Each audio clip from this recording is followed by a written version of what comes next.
బిడ్డ చల్లా వెంకట్రామరెడ్డి గారిని మాట్లాడవలసిందిగా కోరుతా ఉన్నా మిత్రులారా. అందరికీ మరొకసారి పేరు పేరున ఉదాపక నమస్కారాలు. ఈరోజు ఈ సభకి, ఎన్నికల సభకి మన నాగర్ కర్నూలు స్థానిక అభ్యర్థిగా ప్రవీణ్ కుమార్ గారు మన అలంపూరు బిడ్డ పోటీ చేస్తున్నారు. మన వర్కింగ్ ప్రెసిడెంట్ మాజీ మంత్రి వాళ్ళు కేటీఆర్ గారు వచ్చినారు. ముఖ్యంగా మీరందరూ ఇంత ఓపిక కూర్చున్నందుకు మళ్ళొకసారి కృతజ్ఞతలు తెలియజేసుకుంటున్నాను. మీకు అందరికీ తెలుసు, వచ్చే నెల 13వ తేదీ పార్లమెంట్ ఎన్నికలు జరుగుతాయి. బాబు హరిశ్చంద్ర గారు, మీరు కొంచెము నా మీడియా మిత్రులు కొంచెం మా మీద దయ ఉంచి కొంచెం అటపక్కకి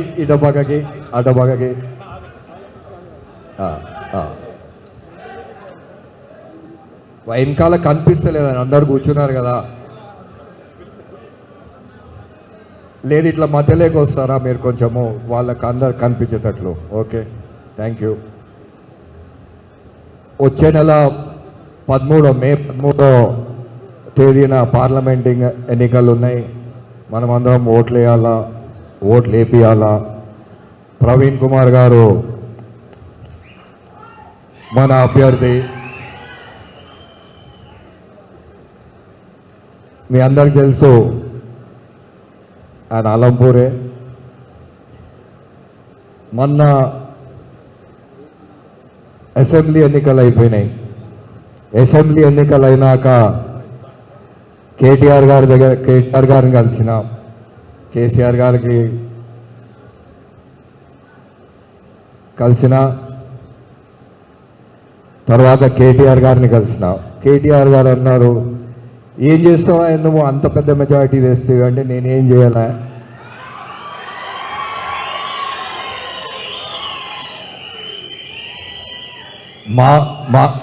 మా వాళ్ళందరూ గట్టిగా పనిచేస్తారు, ఎవరూరులో వాళ్ళు గట్టిగా చేస్తారు, వాళ్ళు చేసినందుకే ఆ మెజారిటీ తెచ్చి విజయుడు గారు ఎమ్మెల్యే అయినారు అని చెప్పారు. ఆ రోజు కేటీఆర్ గారు ఏమన్నారు, మీ వాళ్ళని కలిసాలే గొప్పోళ్ళు మీ వాళ్ళు అన్నారు. టైము అమ్మవారు ఈరోజు టైం ఇచ్చింది ఆయనని మీకు పరిచయం చేసేకి, మిమ్మల్ని ఆయనకు పరిచయం చేసేకి. కేటీఆర్ గారిని 3 నెలల తర్వాత ఎప్పుడు అంటాడు, అలంపూరోళ్ళని కలిసాలబ్బా నేను అని. అంటే నేను చెప్పిన, నేను ఉత్త తిరిగి స్పీచ్లు ఇచ్చేటోడినే.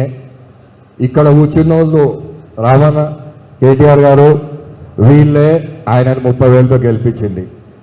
వీళ్ళే ఈ హాల్లో కూర్చున్న వాళ్ళే ఆయనను 30,000తో గెలిపించింది. నన్ను 25 ఏళ్ళు ఆదరించింది వీళ్ళే.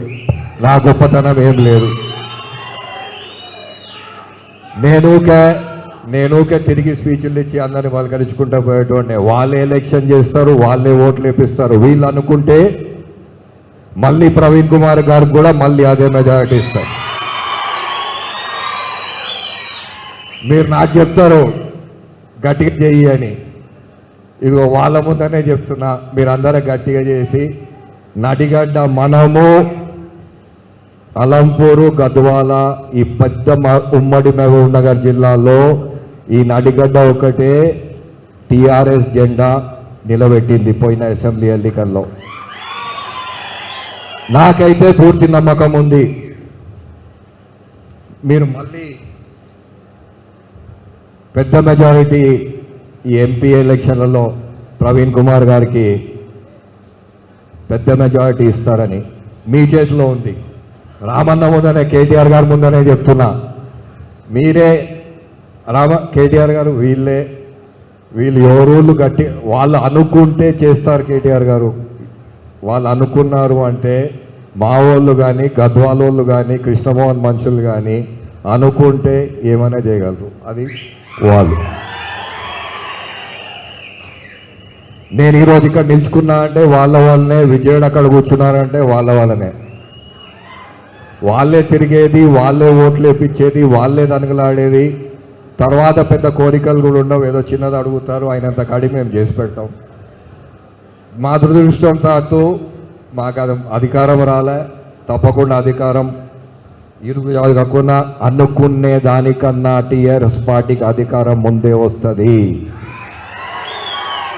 ఈరోజు నేను చెప్పినా అని మీరు రాసి పెట్టుకోండి. కేటీఆర్ గారు వచ్చిన రోజు పార్లమెంట్ ముందు ఈ మీటింగ్లో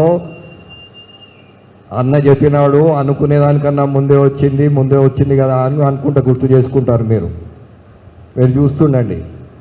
సరే, ఈరోజు గవర్నమెంట్ గురించి నిరంజన్ రెడ్డి గారు చెప్పినారు.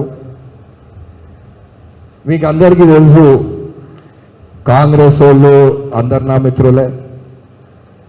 ముఖ్యమంత్రి రేవంత్ రెడ్డి గారు కూడా నా మిత్రుడే. ఉండే వాస్తవం ఇది. ఇప్పుడు నుంచి కాదు, నేను 20 ఏళ్ళు కాంగ్రెస్లో ఉంటే ఏమో ఆయన పాపము ఎలక్షన్ ముందేమో హామీలు చాలా ఇచ్చినాడు, ఇంతవరకు ఏం చేయలేకపోతున్నాడు. ఉండే వాస్తవం అయితే అది. మీరే ఆలోచించుకోండి దాని మీద. అదే కేసీఆర్ గారు ఉన్నప్పుడు ఆలోచించండి. రైతు బంధు పడాలా అంటే తక్కువని పడుతుండే. కేసీఆర్ గారు ముఖ్యమంత్రి ఉన్నప్పుడు రైతు బంధు పడాలంటే తక్కువని పడుతుండే. కరెంటు కోత లేకుండా వస్తుండే రైతులకి, నీళ్లు బాగా వస్తుండే. ఈరోజు కరెంటు కోత, రైతు బంధు పడదు.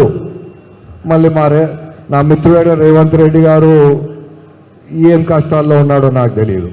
మనకైతే పనులు జరుగుతలేవు. అందుకనే నేను ఎలక్షన్ అప్పుడు కూడా చెప్పిన, మీ అందరికి మీ ఊర్లు తిరిగినప్పుడు, మీ దగ్గరకు వచ్చినప్పుడు, ఈ స్కీములు నడచాలా, ఇవన్నీ రావాలా, రైతులు బాగుండాలా, మీ అందరూ మనం బాగుండాలా అంటే కేసీఆర్ గారు మళ్ళీ ముఖ్యమంత్రి కావాలా అని. ఈరోజు మళ్ళీ అదే చెప్తా. ఈరోజు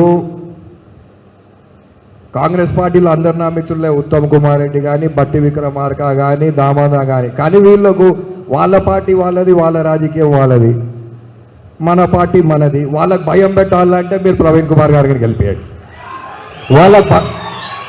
వాళ్ళకు భయం ఉండాలా, వాళ్ళు గట్టిగా మనకు పని చేయాలా, వాళ్ళకు కావాలి, వాళ్ళు చెప్పినవి మనకు అందియాలా. ఎలక్షన్ ముందు వాళ్ళు ఏమేమి చెప్పినారో మీకు బాగా తెలుసు. నిరంజన్ రెడ్డి గారు అన్ని చెప్పారు. వాళ్ళకు భయం పెట్టాలా, మనకు పని జరగాల, రైతు మన ఏం కావాలన్నా ఈరోజు ప్రవీణ్ కుమార్ గారిని ఎంపీగా గెలిపియండి. మీ అందరి ముందు ఒకటి చెప్తా, ప్రవీణ్ కుమార్ గారు ఇట్లా ఏమన్నా ఉన్నాయి.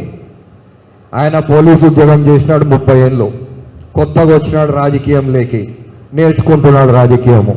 మనమా 30 ఏళ్ళు రాజకీయం, నాకు 25 ఏళ్ళు 30 ఏళ్ళు అయింది రాజకీయంలో. సీనియర్ లీడర్లు ఉన్నారు ఇక్కడ, 50 ఏళ్ళు రాజకీయం చేసిన వాళ్ళు.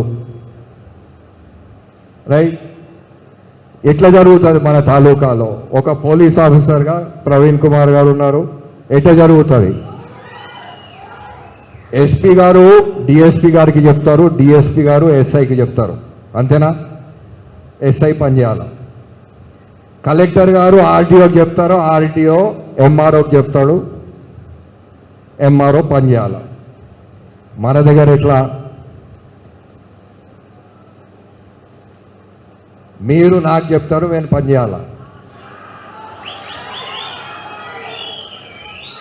ఇది ఉల్టా. వాళ్ళని కాదని నేను వాళ్ళ ఊర్లలో కానీ ఎక్కడ కానీ జోక్యమే చేసుకోను. వాళ్ళు నాకు చెప్తేనే మేము చేసేది. వాళ్ళు చెప్పింది అడిగింది మాత్రం గట్టిగా ప్రయత్నం చేస్తాం. సో పోలీసు ఉద్యోగంలో పైనుంచి కిందికి వస్తుంది, రాజకీయంలో కింద నుంచి పైకి పోతుంది. నేను అప్పుడప్పుడు మీతోనే కొంతమందితో జోకులు వేస్తుంటా. ఏదో ఎమ్మెల్సీనో ఎమ్మెల్యే అంటే పెద్ద పదవి అనుకుంటారు, మా గుమాస్తా పదవి. మీరు వస్తారు, నాకు చెప్తారు, నేను రాసుకుంటా, కలెక్టర్కి ఫోన్ చేస్తా, లెటర్ తయారు చేస్తా, లెటర్ పంపిస్తా, మళ్ళీ ఆ పని అయిందా లేదా కనుక్కుంటా. మళ్ళీ పని కాకుంటే మీరు నారాజు అవుతారు. కానీ మిమ్మల్ని చెప్తున్నా ఇది. సో మీరు ఏం అదువులో పెట్టుకోవద్దండి, ఎట్లా జరిగేది అట్లే జరుగుతుంది. మీ ఊర్లో ఆయన ఎంపీ మీరు గెలిపియండి, మంచోడు, చదువుకున్నోడు, నేను కూడా ఈ మధ్య పరిచయాలు పెరిగినాయి కనుక నేను ఈజీ గుర్తుపడతా మనిషిని. మీరు చెప్పినట్లే ఆయన ఎంపీ, మిమ్మల్ని మీరు ఆయనను ఎంపీ చేయండి, మీరు చెప్పినట్లే మనది ఎట్లా నడుస్తుందో అట్లనే నడుస్తుంది. నా కాంగ్రెస్ పార్టీ మిత్రులకు అందరికీ భయం పుడుతుంది, ఒళ్ళు దగ్గర పెట్టుకొని మనకు పనిచేస్తాం. అంతే చెప్పదలుచుకున్నా. మీ భారం మీ మీద పెడుతున్నా. అసెంబ్లీలో 30,000 మెజారిటీ మీరందరూ ఎట్లా తెచ్చినారో. ఏం రాముడు అంత సీరియస్గా చూస్తున్నావు దొర? నవ్వు. ఏం సీను? కొంచెం గట్టిగా. ఐజా మండలం వాళ్ళు దూరం నుంచి వచ్చినారు పాపం, వాళ్ళకి 1:30 అవుతుంది. చాలా కృతజ్ఞతలు. అన్ని మండలాలు, ఐజా కానీ, వండపల్లి కానీ, ఆ ఇటుక్యాల కానీ, అక్కడ శ్రీధర్ కనిపిస్తున్నాడు మన ఇటుక్యాల ఎంపీపీ, నాగభూషణము, అలంపూర్, మీ అందరూ, హనుమంత్ రెడ్డి, మేము అందరు ఇక్కడనే ఉన్నారు. ఇది ఒక మీ చేతిలో ఆయనను పెడుతున్నాం. నేను ఉంటా, నేనే అడిగిపోతా. నేను నీతో మీ మాటది, నేను కార్యకర్తనే, కానీ ఓట్లు అడిగేది వేయించేది మీరు. నేను ఇట్లా స్పీచ్ చేయనీకనే. దయచేసి నా కోసము, కేటీఆర్ కోసము, కేటీఆర్ గారి కోసము మనము అలంపూర్ వాళ్ళము మంచి మెజారిటీ తెప్పిస్తాం. 7 తాలూకాలు ఉన్నాయి, వేరే తాలూకాలు. కృష్ణ అక్కడనే కూర్చొని ఉన్నాడు, కృష్ణమోహన్ గారు, రైట్. ఆయన కష్టపడి ఆయన తెప్పిస్తాడు. మన నడగడ్డ, మన పేరు, మన పట్టుదల నిలబెట్టుకుందాం. ఇంక ఏదైనా దాని తర్వాత ఆయన ఎంపీ అయినాక బాధ్యతుడు నేనుంటా మీకు. ఎప్పుడు వాళ్ళ 25 ఏళ్ళు ఉన్నాయి అడుగుతా. నేనుంటా, విజయుడు ఉంటారు, ఎంపీ గారు. నేను ఫస్ట్ పని ఆయనకు ఆల్రెడీ చెప్పిన, రాయచూరు నుంచి అలంపూర్ నేషనల్ హైవే చెప్పి మాకు 4 రోడ్లు కావాలి అక్కడ నుంచి ఇక్కడికి అని. ఐజా వల్ల అర్ధగంటలో అలంపూర్ చౌరస్తా చేరాల. దయచేసి ఎక్కువసేపు మాట్లాడినా సారీ, టైం అవుతుంది. మీ అందరికీ మళ్ళీ ఇంతసేపు ఓపిక వచ్చినందుకు మీ అందరికీ పేరు పేరున, మీడియా మిత్రులకి, మీకి అందరికీ, ఇంకెవరైనా మిస్ అయింటే వాళ్ళకు కూడా అందరికీ పేరు పేరున కృతజ్ఞతలు తెలియజేసుకుంటూ ముగిస్తున్నాను. ఇప్పుడు